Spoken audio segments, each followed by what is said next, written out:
Hello friends, so ಇವತ್ತಿನ ಈ video ಒಳಗೆ ನಾವು ಡಾಕ್ಯುಮೆಂಟೇಷನ್ ಬಗ್ಗೆ ಮಾತಾಡೋರಿದ್ದೀವಿ. ಡಾಕ್ಯುಮೆಂಟೇಷನ್ ಇನ್ ದ ಸೆನ್ಸ್ ಭಾಳಷ್ಟು ಮಂದಿ ಇಂಪೋರ್ಟ್ ಎಕ್ಸ್ಪೋರ್ಟ್ ಬಿಸ್ನೆಸ್ ಸ್ಟಾರ್ಟ್ ಮಾಡ್ಬೇಕಂತಂದ್ರೆ ಎಲ್ಲರಿಗೂ ಅದ ಒಂದು ಟೆನ್ಷನ್ ಇರ್ತೈತಿ. ಡಾಕ್ಯುಮೆಂಟೇಷನ್ಸ್ ಏನೇನು ಇರ್ಬೋದು, ಏನು ಡಾಕ್ಯುಮೆಂಟೇಷನ್ಸ್ ನಾವು ಪ್ರಿಪೇರ್ ಮಾಡಬೇಕು, ಆಮೇಲೆ ಬಿಸ್ನೆಸ್ ಸ್ಟಾರ್ಟ್ ಮಾಡೋಕ್ಕಿಂತ ಮೊದಲು ಎಲ್ಲದಕ್ಕಿಂತ ದೊಡ್ಡ ಟೆನ್ಷನ್ ಇದೇ ಇರ್ತೈತಿ.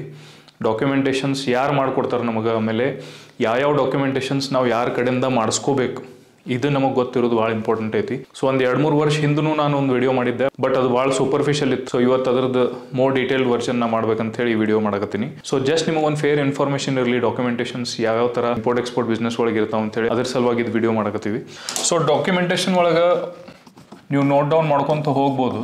ಡಾಕ್ಯುಮೆಂಟೇಷನ್ ಫಸ್ಟ್ 2 ಟೈಪ್ ಒಳಗೆ ನಾನು ಅದನ್ನು ಕ್ಯಾಟಗರೈಸ್ ಮಾಡೀನಿ. ಫಸ್ಟ್ ಏನೈತೆ ಅಂತಂದ್ರೆ ಒನ್ ಟೈಮ್ ಡಾಕ್ಯುಮೆಂಟ್ಸ್, ಸೆಕೆಂಡ್ ಏನೈತಿ recurring documents. Okay, so one time document ಅಂತಂದ್ರೆ ನೀವು ಕಂಪನಿ ಸೆಟಪ್ ಯಾವಾಗ ಮಾಡ್ತಿರಲ್ಲ ಅವಾಗ ನೀವು ಡಾಕ್ಯುಮೆಂಟೇಷನ್ಸ್ ಪ್ರಿಪೇರ್ ಮಾಡುವಂಥವು ಡಾಕ್ಯುಮೆಂಟ್ಸಿಗೆ ಒನ್ ಟೈಮ್ ಡಾಕ್ಯುಮೆಂಟ್ಸ್ ಅಂತಾರೆ. ಸೊ ಅವು ನಿಮಗೆ ಎವ್ರಿ ಇಯರ್ ಅಥವಾ ಎವ್ರಿ 2 ಇಯರ್ಸಿಗೆ ರಿನ್ಯೂ ಮಾಡ್ಕೊತ ಇರೋದು ನೆಸೆಸರಿ ಇರಂಗಿಲ್ಲ. ಸೊ ಅದಕ್ಕೆ ನೀವು ಒನ್ ಟೈಮ್ ಡಾಕ್ಯುಮೆಂಟ್ಸ್ ಅಂತ ಹೇಳ್ತೀರಿ.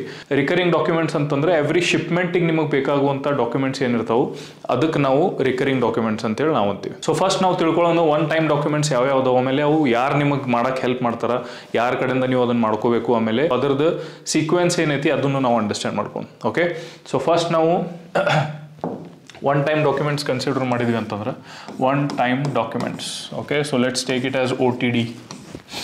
ಫಸ್ಟ್ ನಿಮ್ಗೆ ಬರೋದು ಕಂಪ್ನಿ ರಿಜಿಸ್ಟ್ರೇಷನ್ ನೀವು ಮಾಡ್ತೀರಿ. ಓಕೆ, ಕಂಪ್ನಿ ರಿಜಿಸ್ಟ್ರೇಷನ್ ಒಳಗೆ ನಿಮಗೆ GSTನೂ ಬರ್ತೈತಿ. GST ರಿಜಿಸ್ಟ್ರೇಷನ್ ಮಾಡಬೇಕಾಗತ್ತೆ ನೀವು. ಓಕೆ, ಸೊ ಭಾಳಷ್ಟು ಮಂದಿಗೆ ಇಲ್ಲೇ ಎಕ್ಸ್ಪೋರ್ಟ್ ಬಿಸ್ನೆಸ್ ಒಳಗೆ GST ಅಪ್ಲೈ ಆಗಂಗಿಲ್ಲ ಅಂತೇಳಿ ಎಲ್ಲೋ ಕೇಳಿರ್ತಾರ. ಸೊ ನಿಮ್ಮ ಕಂಪ್ನಿಗಾಗಿ ಒಂದು GST ನಂಬರ್ ಸೆಪ್ರೇಟ್ಲಿ ಎಕ್ಸ್ಪೋರ್ಟ್ ಬಿಸ್ನೆಸ್ಸಿಗೆ ನೀವು ಇಟ್ಕೊಳ್ಬೇಕಾಗುತ್ತೆ. ಅದ್ರ ಮೇಲೆ GST ಅಪ್ಲೈ ಆಗಲಿ ಬಿಡಲಿ ನೀವು ರಿಟರ್ನ್ ಫೈಲ್ ಮಾಡೋದಂತ ಕಂಪಲ್ಸರಿ ಇದ್ದೇ ಇರ್ತೈತಿ. ಸೊ ಕೆಲವೊಂದು ಜನಕ್ಕೆ ಇದು ಕ್ವೆಶನ್ ಇರ್ತೈತಿ, ನಮ್ದು ಆಲ್ರೆಡಿ ಎಕ್ಸಿಸ್ಟಿಂಗ್ ಬಿಸ್ನೆಸ್ ಐತಿ, ಅದೇ GST ನಂಬರ್ ನಾವು ಅದನ್ನು ಎಕ್ಸ್ಪೋರ್ಟಿಗೆ ಯೂಸ್ ಮಾಡ್ಬೋದೇನ್ರಿ ಅಂತ ಹೇಳಿ ಕೇಳ್ತಾರೆ. ಡೆಫಿನೆಟ್ಲಿ ನೀವು ಅದನ್ನು ಯೂಸ್ ಮಾಡ್ಬೋದು, ಬಟ್ ನೀವು ಅದಕ್ಕೆ ಅಡಿಷ್ನಲ್ ಥರ್ಡ್ ಡಾಕ್ಯುಮೆಂಟ್ ಏನೈತಿ ಅದು IEC ನೀವು ತೊಗೋಬೇಕು. IEC ಅಂತಂದ್ರೆ ಅಥವಾ ಇಂಪೋರ್ಟ್ ಎಕ್ಸ್ಪೋರ್ಟ್ ಸರ್ಟಿಫಿಕೇಟ್ ಅಂತ ಕರೀತಾರೆ. ಓಕೆ, ಸೊ ಯಾರ್ದು ಆಲ್ರೆಡಿ ಎಕ್ಸಿಸ್ಟಿಂಗ್ GST ನಂಬರ್ ಇರ್ತೈತಿ ಅವ್ರದ್ದು ಒಂದು ಕಂಪನಿ ನೇಮ್ ಇರ್ಬೋದು, ಕಂಪನಿ ಹೆಸರು ಇರ್ಬೋದು. ಸೊ ಸಪೋಸ್ ನೀವು ಯಾವುದೋ ಅಗ್ರೋ ಪ್ರಾಡಕ್ಟ್ಸ್ ಒಳಗೆ ಡೀಲ್ ಮಾಡಕತ್ತಿದ್ರಿ, ಫಾರ್ ಎಕ್ಸಾಂಪಲ್ ಏನೋ ನೀವು ಜಾಗ್ರಿ ಮ್ಯಾನುಫ್ಯಾಕ್ಚರ್ ಮಾಡಿ ನೀವು ರಿಟೇಲ್ ಒಳಗೆ ಡೊಮೆಸ್ಟಿಕ್ ಜಾಗ್ರಿ ಸಪ್ಲೈ ಮಾಡಕತ್ತಿದ್ರಿ ಅಂತಂದ್ರೆ ನಿಮ್ಮ ಕಂಪನಿ ಹೆಸರು XYZ ಜಾಗ್ರೀಸ್ ಅಂತಿರ್ಬೋದು, ಅಥವಾ XYZ ಅಗ್ರೋ ಪ್ರಾಡಕ್ಟ್ಸ್ ಅಂತಿರ್ಬೋದು, ಅಥವಾ XYZ ಅಗ್ರಿ ಕಮೋಡಿಟೀಸ್ ಅಂತಿರ್ಬೋದು. ಸೊ ನಾಳೆ ನೀವು ಎಕ್ಸ್ಪೋರ್ಟಿಗೂ ಅಗ್ರೋ ಪ್ರಾಡಕ್ಟ್ಸಿಗೆ ಅಷ್ಟೇ ಸ್ಟಿಕ್ ಮಾಡೋರಿದ್ರಿ ಅಂತಂದ್ರೆ ಆ ಹೆಸರು ನಿಮ್ಗೆ ನಡಿತೈತಿ. ಇಲ್ಲ ಅಂತಂದ್ರೆ GST ನಂಬರ್ ಅದು ಯೂಸ್ ಮಾಡ್ಬೋದು, ಆದ್ರೆ ಹೆಸರು ನಿಮ್ದು ಮ್ಯಾಚ್ ಆಗಂಗಿಲ್ಲ ನಿಮ್ಮ ಕಂಪನಿಗೆ. ನಾಳೆ ನೀವು ಯಾವುದೋ ಒಂದು ಬೇರೆ ಪ್ರಾಡಕ್ಟ್ ಎಕ್ಸ್ಪೋರ್ಟ್ ಮಾಡ್ಬೇಕನ್ನತ್ತಿದ್ರಿ, ಆಮೇಲೆ ನಿಮ್ಮ ಕಂಪನಿ ಹೆಸರು ಅಗ್ರೋ ಪ್ರಾಡಕ್ಟ್ಸ್ ಇತ್ತಂತಂದ್ರೆ ಅದು ಮ್ಯಾಚ್ ಆಗಂಗಿಲ್ಲ. ಬಯರ್ಸಿಗೂ ಕನ್ಫ್ಯೂಸ್ ಆಗುತ್ತೆ, ಕಂಪನಿ ಹೆಸರು ಬೇರೆ ಐತಿ, ಆಮೇಲೆ ಪ್ರಾಡಕ್ಟ್ ಇವ್ರು ಬೇರೆ ಸೆಲ್ ಮಾಡಕತ್ತಾರ ಅಂತ ಹೇಳಿ. ಅದಕ್ಕೇನೈತಿ ನೀವು ಕಂಪನಿ ನೇಮ್ ಚೇಂಜ್ ಮಾಡ್ಕೋಬಹುದು. Okay, so keep a generic company name. Okay, so company name ಬಗ್ಗೆ ನಾವು ಆಮೇಲೆ ಮಾತಾಡೋಣ. ಒನ್ ಟೈಮ್ ಡಾಕ್ಯುಮೆಂಟ್ಸ್ ಒಳಗೆ company registration, GST, IEC, ಸ್ಟಾರ್ಟಿಂಗ್ನಾಗ RCMC ಇರ್ತೈತಿ. ಆದ್ರೆ RCMC ಎವ್ರಿ ಇಯರ್ ನಾವು ಅದನ್ನು ರಿನ್ಯೂ ಮಾಡ್ತೀವಿ. ಓಕೆ, ಸೊ RCMC ಏನೈತಿ ನಾವು ಅದನ್ನು ಎವ್ರಿ ಇಯರ್ ರಿನ್ಯೂ ಮಾಡ್ತೀವಿ. RCMC is nothing but registration come membership certificate. So ಪ್ರತಿಯೊಂದು ಪ್ರಾಡಕ್ಟಿಗೆ ಒಂದು ಕ್ಯಾಟಗರೈಸ್ ಮಾಡಿ ಅವ್ರದ್ದು ಬೇರೆ ಬೇರೆ ಎಕ್ಸ್ಪೋರ್ಟ್ ಪ್ರಮೋಷನ್ ಕೌನ್ಸಿಲ್ಸ್ ಇರ್ತಾವೆ. ಫಾರ್ ಎಕ್ಸಾಂಪಲ್ ಸ್ಪೈಸಿಗೆ ಸ್ಪೈಸ್ ಬೋರ್ಡ್ ಐತಿ, ಕೋಕೋನಟ್ಟಿಗೆ ಕೋಕೋನಟ್ ಬೋರ್ಡ್ ಐತಿ, ಕಾಫಿಗೆ ಕಾಫಿ ಬೋರ್ಡ್ ಐತಿ. ಸೊ ಅಥವಾ ಬೇರೆ ಎಲ್ಲ ಮ್ಯಾಕ್ಸಿಮಮ್ ಅಗ್ರಿಕಲ್ಚರಲ್ ಪ್ರಾಡಕ್ಟ್ಸಿಗೆ ಅಪೆಡಾ ಅಂತೈತಿ. ಓಕೆ, ಇಂಜಿನಿಯರಿಂಗ್ ಪ್ರಾಡಕ್ಟ್ಸಿಗೆ EEPC ಅಂತೈತಿ, ಕೆಮಿಕಲ್ಸಿಗೆ ಕೆಮಿಕ್ಸಿಲ್ ಅಂತೈತಿ, ಆಮೇಲೆ ಮಿನರಲ್ಸಿಗೆ ಕ್ಯಾಪ್ಯಾಕ್ಸಿಲ್ ಅಂತೈತಿ. ಸೊ ಹಿಂಗೆ ಬೇರೆ ಬೇರೆ ಪ್ರಾಡಕ್ಟ್ಸಿಗೆ ಬೇರೆ ಬೇರೆ ಎಕ್ಸ್ಪೋರ್ಟ್ ಪ್ರಮೋಷನ್ ಕೌನ್ಸಿಲ್ಸ್ ಇರ್ತಾವೆ. Those are government bodies. ಅವರು ಈ ಕ್ಯಾಟಗರಿ ಒಳಗೆ ಪ್ರಾಡಕ್ಟ್ಸ್ ಇರುವಂಥವನ್ನ ಎಕ್ಸ್ಪೋರ್ಟ್ಸ್ ಜಾಸ್ತಿ ಆಗಲಿ ಅಂತ ಹೇಳಿ ಅವರು ಪ್ರಮೋಟ್ ಮಾಡ್ತಿರ್ತಾರೆ. ಸೊ ಅವ್ರ ಕಡೆಯಿಂದ ನಿಮಗೆ ಒಂದು ಸರ್ಟಿಫಿಕೇಟ್ ಸಿಗ್ತೈತಿ, ಅದಕ್ಕೆ RCMC ಅಂತ ಅಂತೀವಿ ನಾವು. ಓಕೆ, ಸೊ ಯಾವ ಪ್ರಾಡಕ್ಟ್ ನೀವು ಡೀಲ್ ಮಾಡತ್ತೀರಿ, ಸೊ ಆ ಪ್ರಾಡಕ್ಟಿಗೆ ಸಂಬಂಧಪಟ್ಟಿದಂಥ ಎಕ್ಸ್ಪೋರ್ಟ್ ಪ್ರಮೋಷನ್ ಕೌನ್ಸಿಲ್ ಕಡೆಯಿಂದ ನೀವು RCMC ತಗೋಬೇಕಾಗುತ್ತೆ. ಇನ್ನೊಂದು ಇದ್ರೊಳಗೆ ಇಂಪಾರ್ಟೆಂಟ್ ಪಾಯಿಂಟ್ ಏನಂತಂದ್ರೆ ಇಮಿಡಿಯೇಟ್ಲಿ ನಿಮ್ಮ ಕಂಪನಿ ರಿಜಿಸ್ಟ್ರೇಷನ್ ಆದಮೇಲೆ GST ಆದಮೇಲೆ IC ಆದಮೇಲೆ ಇಮಿಡಿಯೇಟ್ಲಿ ಹೋಗಿ RCMC ತೊಗೊಳಕ್ಕೆ ಹೋಗ್ಬೇಡ್ರಿ. ಯಾಕಂತಂದ್ರೆ ಅದ್ರದ್ದು ವ್ಯಾಲಿಡಿಟಿ ಇರ್ತೈತಿ. ಸದ್ಯ ನಿಮ್ಮ ಕಡೆ ಯಾರು ಬಾಯರ್ ಇರಲಿಲ್ಲ, ನಿಮ್ದು ಎಕ್ಸ್ಪೋರ್ಟ್ ಕನ್ಸೈನ್ಮೆಂಟ್ ಮೂವ್ಮೆಂಟ್ ಆಗಕತ್ತಿದ್ದಿಲ್ಲ ಅಂತಂದ್ರೆ ಈಗ ನೀವು RCMC ತೊಗೊಂಡು ಇಟ್ಕೊಂಡು ಉಪಯೋಗ ಆಗಂಗಿಲ್ಲ. 6 ತಿಂಗಳು ಆದ್ಮೇಲೆ ನೀವು ಎಕ್ಸ್ಪೋರ್ಟ್ ಮಾಡೋರಿದ್ರಿ ಅಂತಂದ್ರೆ ಈ 6 ತಿಂಗಳು ನಿಮ್ದು RCMC ವ್ಯಾಲಿಡಿಟಿ ಏನೈತಿ ನೀವು ಕನ್ಸ್ಯೂಮ್ ಮಾಡ್ಕೋತೀರಿ. ಮತ್ತೆ ಇನ್ನೊಂದು 6 ತಿಂಗಳೊಳಗೆ ನಿಮ್ಗೆ ಹೆಂಗಿದ್ರು ರಿನ್ಯೂ ಮಾಡೋದಿರ್ತೈತಿ. ಸೊ ಯಾವಾಗ ನಿಮ್ಮ ಕಡೆ ಬಾಯರ್ ಕೈಯಾಗಿ ಸಿಗ್ತಾರ ಅವ್ರ ಜೋಡಿ ಬಿಸ್ನೆಸ್ ಆಗ್ಬೋದು ಅಂತ ಹೇಳಿ ನಿಮಗೆ ಯಾವಾಗ ಅನಿಸ್ತೈತಿ ಅವಾಗ ನೀವು RCMC ರಿಜಿಸ್ಟ್ರೇಷನ್ ಮಾಡಿಸ್ಬೋದು. ಕೆಲವೊಂದು ಪ್ರಾಡಕ್ಟ್ಸಿಗೆ RCMC ಡೈರೆಕ್ಟ್ಲಿ ಬೋರ್ಡ್ ಕಡೆಯಿಂದ ಸಿಗ್ಲಿಕ್ಕೆ ಅಂತಂದ್ರೆ ಅವಾಗ ನೀವು FIOದವ್ರ ಕಡೆಯಿಂದ RCMC ತೆಗಿಬೋದು. ಓಕೆ, ಸೊ RCMC ಅಲ್ಟರ್ನೇಟಿವ್ ಏನೈತಿ ನಿಮ್ಮ ಕಡೆ FIO. ಸೊ ನಿಮ್ಮ ಪ್ರಾಡಕ್ಟಿಗೆ ಯಾವ RCMC ಬರ್ತೈತಿ ಇದು ನಿಮಗೆ ಅಂಡರ್ಸ್ಟ್ಯಾಂಡ್ ಆಗಕತ್ತಿದ್ದಿಲ್ಲ ಅಂತಂದ್ರೆ ಡೈರೆಕ್ಟ್ಲಿ ನೀವು FIO ಅವ್ರಿಗೆ ಕಾಲ್ ಮಾಡಿರಿ.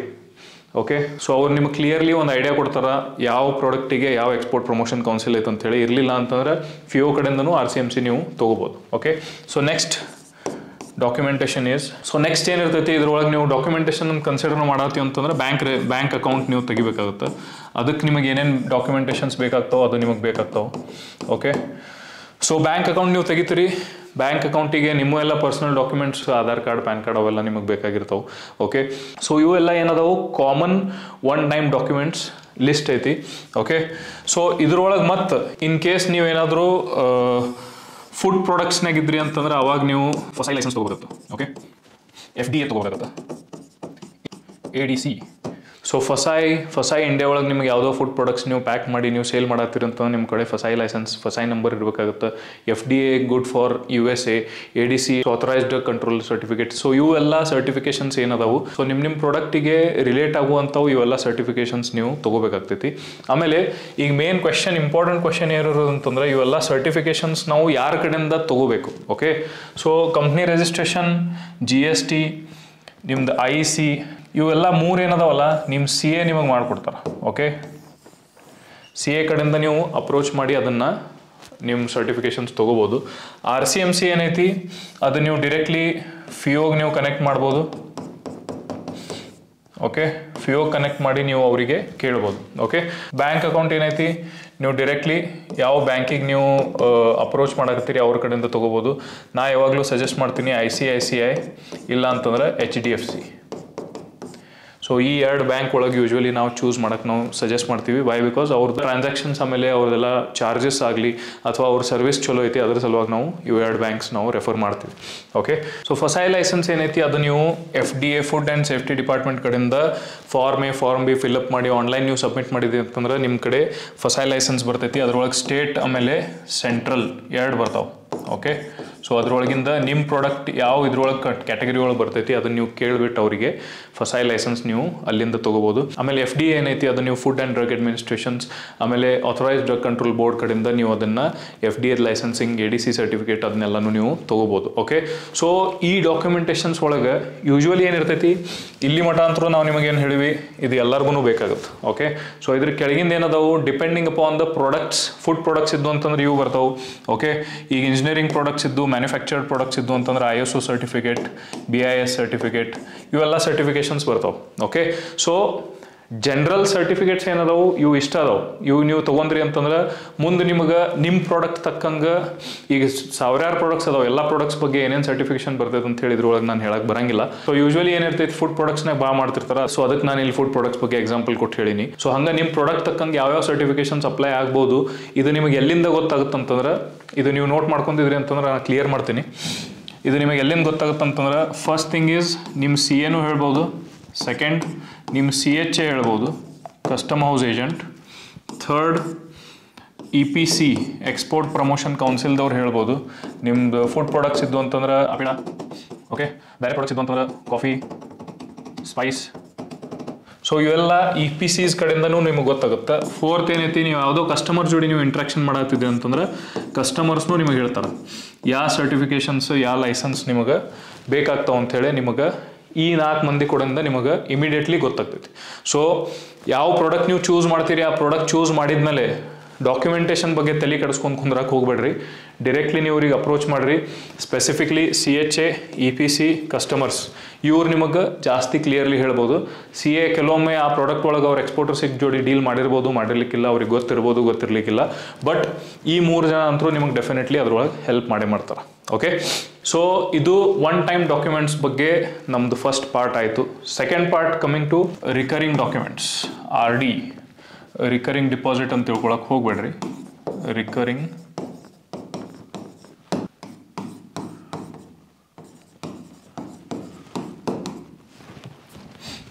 ಡಾಕ್ಯುಮೆಂಟ್ಸ್ ಅಂತಂದ್ರೆ ಪ್ರತಿಯೊಂದು ಕನ್ಸೈನ್ಮೆಂಟ್ ನೀವೇನು ಕಳಿಸ್ತೀರಿ ಆ ಕನ್ಸೈನ್ಮೆಂಟ್ ಜೊತೆಗೆ ಡಾಕ್ಯುಮೆಂಟ್ಸ್ ನೀವು ಏನೇನು ಪ್ರಿಪೇರ್ ಮಾಡಬೇಕಾಗ್ತೈತಿ based on the product, based on the country, based on the customer, ಅದಕ್ಕೆ ನೀವು ರಿಕರಿಂಗ್ ಡಾಕ್ಯುಮೆಂಟ್ಸ್ ಅಂತ ಹೇಳ್ತೀರಿ. ರಿಕರಿಂಗ್ ಡಾಕ್ಯುಮೆಂಟ್ಸ್ ಅಂತಂದ್ರೆ ಪ್ರತಿ ಕನ್ಸೈನ್ಮೆಂಟ್ ಟು ಕನ್ಸೈನ್ಮೆಂಟ್ ನೀವು ಇದು ಪ್ರಿಪೇರ್ ಮಾಡ್ಕೊತಾನೆ ಇರಬೇಕು.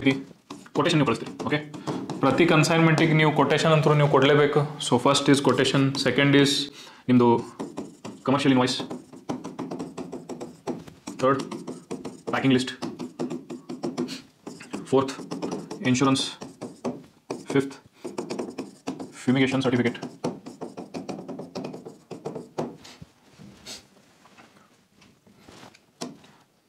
Sixth, COO andra certificate of origin.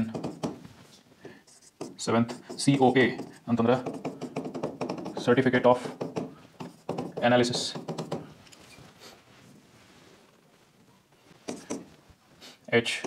BL ಅಂದ್ರೆ bill of lading.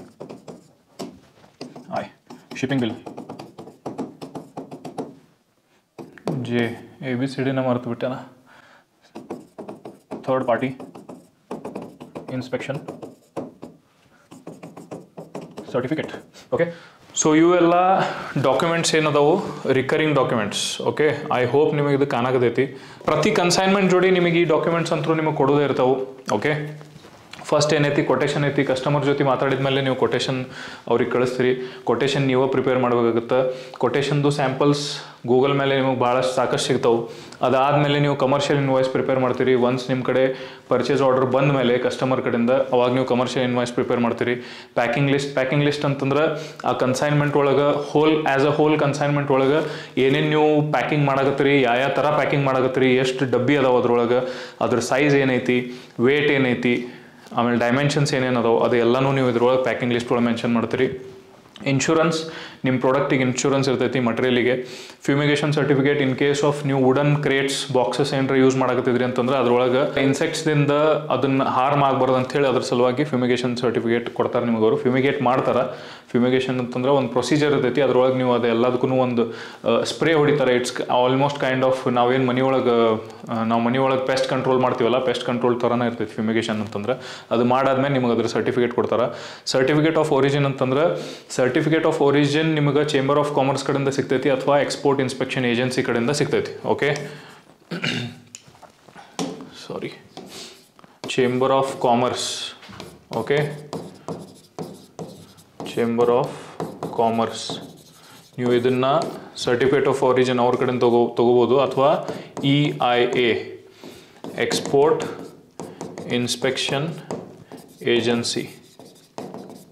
ಓಕೆ, ಇವ್ರ ಕಡೆಯಿಂದ ನೀವು ಸರ್ಟಿಫಿಕೇಟ್ ಆಫ್ ಒರಿಜಿನ್ ತೊಗೋಬೋದು. ಸರ್ಟಿಫಿಕೇಟ್ ಆಫ್ ಒರಿಜಿನ್ ಇಂಪಾರ್ಟೆನ್ಸ್ ಏನೈತೆ ಅಂತಂದ್ರೆ ಯಾವುದೋ ಕಂಟ್ರಿ ಜೋಡಿ ನಮ್ದು ಫ್ರೀ ಟ್ರೇಡ್ ಅಗ್ರಿಮೆಂಟ್ ಆಗಿತ್ತಂತಂದ್ರೆ ಆ ಕಂಟ್ರಿ ಒಳಗೆ ಅವ್ರಿಗೆ ಪ್ರೂಫ್ ಬೇಕಾಗಿರ್ತೈತಿ ಈ ಮಟೀರಿಯಲ್ ಎಲ್ಲಿಂದ ಬಂದೈತೆ ಅಂತೇಳಿ. ಈ ಮಟೀರಿಯಲ್ ಸಪೋಸ್ ಇಂಡಿಯಾದಿಂದ ಬಂದೈತಿ, ಆಮೇಲೆ ಇಂಡಿಯಾ ಜೊತೆ ಆ ಕಂಟ್ರಿ ಜೋಡಿ ಫ್ರೀ ಟ್ರೇಡ್ ಅಗ್ರಿಮೆಂಟ್ ಆಗಿತ್ತಂತಂದ್ರೆ ಅವರಿಗೆ ಇಂಪೋರ್ಟ್ ಡ್ಯೂಟಿ ಒಳಗೆ ಡಿಸ್ಕೌಂಟ್ ಇರ್ತೈತಿ. ಇಂಪೋರ್ಟ್ ಡ್ಯೂಟಿ ಒಳಗೆ ಒಂದು 2-3% ಅವರಿಗೆ ಕನ್ಸೆಷನ್ ಸಿಗ್ತೈತಿ. ಅದಕ್ಕೆ ನೀವು ಆ್ಯಸ್ ಅ ಪ್ರೂಫ್ ನಿಮ್ಮ ಕಂಟೈನರ್ ಏನು ಹೋಗೈತಿ ಅದು ಇಂಡಿಯಾದಿಂದನೇ ಹೋಗೈತಿ, ಇದು ಮಟೀರಿಯಲ್ ಏನೈತಿ ಅದು ಇಂಡಿಯಾದಿಂದನೇ ಐತಿ ಅಂಥೇಳಿ, ಒರಿಜಿನ್ ಮಟೀರಿಯಲ್ ಇಂಡಿಯಾದಿಂದನೇ ಐತಿ ಅಂಥೇಳಿ ಇದು ಪ್ರೂಫ್ ಕೊಡ್ಬೇಕಂತೇಳಿ ನೀವು ಸರ್ಟಿಫಿಕೇಟ್ ಆಫ್ ಒರಿಜಿನ್ ಕಸ್ಟಮರ್ಸಿಗೆ ಆ ಸರ್ಟಿಫಿಕೇಟ್ ನೀವು ಪ್ರೊವೈಡ್ ಮಾಡ್ತೀರಿ ನಮ್ಮ ಗೌರ್ಮೆಂಟ್ ಕಡೆಯಿಂದ ತೊಗೊಂಡು. ಓಕೆ, ಸರ್ಟಿಫಿಕೇಟ್ ಆಫ್ ಅನಾಲಿಸಿಸ್ ಅಂತಂದ್ರೆ ಟೆಸ್ಟ್ ರಿಪೋರ್ಟ್ಸ್. ಸೊ ನಿಮ್ಮ ಪ್ರಾಡಕ್ಟ್ ಏನೈತಿ ಆ ಪ್ರಾಡಕ್ಟ್ ಒಳಗೆ ಕಾಂಟೆಂಟ್ ಏನೈತಿ, ಪ್ಯಾರಾಮೀಟರ್ಸ್ ಏನೇನು ಅದ್ರ ಪ್ರಾಪರ್ಟೀಸ್ ಏನೇನು ಅದಾವು. Okay, based on the product. Food product ಇತ್ತಂತಂದ್ರೆ ಮಾಯಿಶ್ಚರ್ ಕಂಟೆಂಟ್ ಎಷ್ಟೈತಿ, ವಾಟರ್ ಅಬ್ಸಾರ್ಪ್ಷನ್, ಅದು ಇದು ಅಂತ ಭಾಳಷ್ಟು ಬೇರೆ ಬೇರೆ ಪ್ರಾಡಕ್ಟ್ಸಿಗೆ ಬೇರೆ ಬೇರೆ ಪ್ಯಾರಾಮೀಟರ್ಸ್ ಇರ್ತಾವೆ. ಅದ್ರದ್ದು ಸರ್ಟಿಫಿಕೇಟ್ ಆಫ್ ಅನಾಲಿಸಿಸ್ ಕಸ್ಟಮರ್ ಕೇಳಿದ್ರಂತಂದ್ರೆ ಇದು ನೀವು ಅವರಿಗೆ ಪ್ರೊವೈಡ್ ಮಾಡಬೇಕಾಗ್ತೈತಿ. So that is certificate of analysis. So ಇದು ಟೆಸ್ಟ್ ರಿಪೋರ್ಟ್ ನೀವು ಎಲ್ಲೂ ಮಾರ್ಕೆಟ್ ಒಳಗೆ ಟೆಸ್ಟ್ ಲ್ಯಾಬ್ ಏನಿರ್ತಾವೆ, ಟೆಸ್ಟಿಂಗ್ ಲ್ಯಾಬ್ಸ್, ಅದ್ರೊಳಗೆ ನೀವು ಕೊಟ್ಟು ಮಾಡಿಸ್ಬೋದು. ನಮ್ಮ ಬ್ಲಡ್ ಟೆಸ್ಟ್ ರಿಪೋರ್ಟ್ ಮಾಡೋ ಲ್ಯಾಬ್ ಅಲ್ಲ, ಟೆಸ್ಟಿಂಗ್ ಲ್ಯಾಬ್ಸ್ ಇದ್ರೂ ಸೆಪರೇಟ್ ಇರ್ತಾವೆ. Okay, material testing labs. So ಅವ್ರ ಕಡೆಯಿಂದ ನೀವು ಇದನ್ನು ಸರ್ಟಿಫಿಕೇಟ್ ಆಫ್ ಅನಾಲಿಸಿಸ್ ತೊಗೋಬೇಕು. ಓಕೆ, ಇಲ್ಲಿ ಹಾಕೇ ಬಿಡು, ಮಟೀರಿಯಲ್ ಟೆಸ್ಟಿಂಗ್ ಲ್ಯಾಬ್ಸ್ ಅವ್ರು ನಿಮಗೆ ಇದನ್ನು ಪ್ರೊವೈಡ್ ಮಾಡ್ತಾರೆ. ಓಕೆ, ಅವ್ರಿಗೆ ನೀವು ಸ್ಯಾಂಪಲ್ ಕೊಡಬೇಕು. ಆ ಸ್ಯಾಂಪಲ್ ಟೆಸ್ಟ್ ಮಾಡಿ ಅವ್ರು ನಿಮಗೆ ಅದನ್ನು ರಿಪೋರ್ಟ್ ಕೊಡ್ತಾರೆ. Bill of lading, shipping bill, ಇದೇನೈತಿ ಇವು ಎರಡು CHA ನಿಮಗೆ ಪ್ರೊವೈಡ್ ಮಾಡ್ತಾರೆ. Okay, so CHA bill of lading ಆಮೇಲೆ ಶಿಪ್ಪಿಂಗ್ ಬಿಲ್ ನಿಮಗೆ ಅವ್ರು ಪ್ರೊವೈಡ್ ಮಾಡಬೇಕು. ಶಿಪ್ಪಿಂಗ್ ಬಿಲ್ ಅವ್ರು ನಿಮಗೆ ಮಾಡ್ಕೊಡ್ಬೇಕಂತಂದ್ರೆ ಇವು ಮೇಲೇನೂ ಎಲ್ಲ ಡಾಕ್ಯುಮೆಂಟ್ಸ್ ನೀವು ಅವ್ರಿಗೆ ಕೊಟ್ಟಿರಬೇಕು. ಅದಾದ್ಮೇಲೆ ಇವು ಎರಡು ಡಾಕ್ಯುಮೆಂಟ್ಸ್ ನಿಮಗೆ CHA ಪ್ರಿಪೇರ್ ಮಾಡ್ಕೊಡ್ತಾರೆ. ಸೊ ನೀವು ಅಪ್ರೂವ್ ಮಾಡಬೇಕು. ಅಪ್ರೂವ್ ಮಾಡಾದ್ಮೇಲೆ ಅವ್ರು ಅದನ್ನು ಕಸ್ಟಮ್ ಕ್ಲಿಯರೆನ್ಸ್ ಒಳಗೆ ಸಬ್ಮಿಟ್ ಮಾಡ್ತಾರೆ. Okay, third party inspection usually ಎಲ್ಲ ಕಡೆ ಯೂಸ್ ಆಗೋದು SGS. ಓಕೆ, ಸೊ SGS ಅಂತ ಹೇಳಿ ಒಂದು ಕಂಪನಿ ಐತಿ.